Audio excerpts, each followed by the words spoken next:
and comparing it with his poems and other works. I think this essay has the potential to be quite meaningful for all of you. Okay, the next kind of animal behavior I want to talk about might be familiar to you. You may have seen, for example, a bird that's in the middle of a mating ritual, and suddenly it stops and preens. It takes a few moments to straighten its feathers, and then returns to the mating ritual. This kind of behavior, this doing something that seems completely out of place, is what we call a displacement activity. Displacement.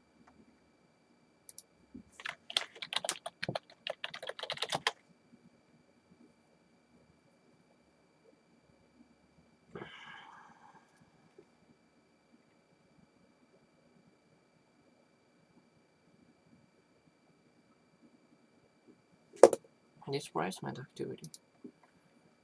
Activities are activities that animals engage in when they have conflicting drives. If we take our example from a minute ago, if the bird is afraid of its mate, it's conflicted. It wants to mate, but it's also afraid and wants to run away. So instead, it starts grooming itself. So the displacement activity, the grooming, the straightening of its feathers, seems to be an irrelevant behavior.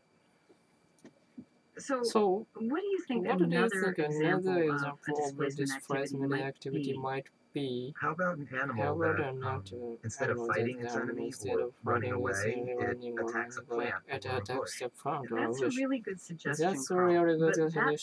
But that's called redirecting. The animal is redirecting its behavior to another object. In this case, the plant or the bush.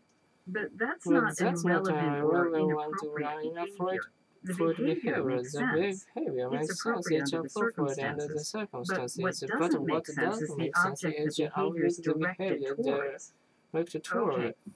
Okay. Who else? Carol? I think I read in another class about an experiment where an object that the animal was afraid of was put next to its food, next to the animal's food.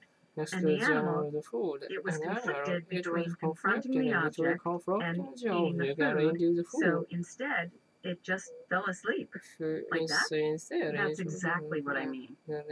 Displacement occurs because the animal's got two conflicting drives, two competing urges, in this case, fear and hunger. And what happens is they inhibit each other, cancel each other out in a way. And a third seemingly irrelevant behavior surfaces through a process that we call disinhibition. Now, in disinhibition, the basic idea is that two drives that seem to inhibit, to hold back a third drive.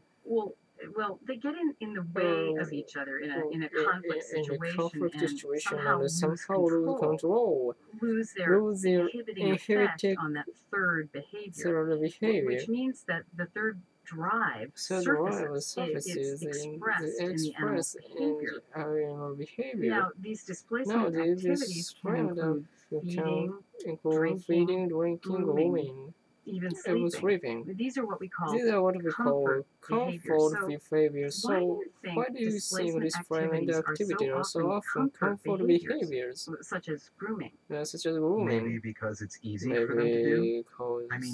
Grooming is like one of the most accessible things an animal can do. It's something they do all the time. And they have the stimulus right there on the outside of their bodies in order to do the grooming. Or if food is right in front of them, basically they don't have to think very much about those behaviors. Professor, isn't it possible that animals groom because they've gotten messed up a little from fighting or mating?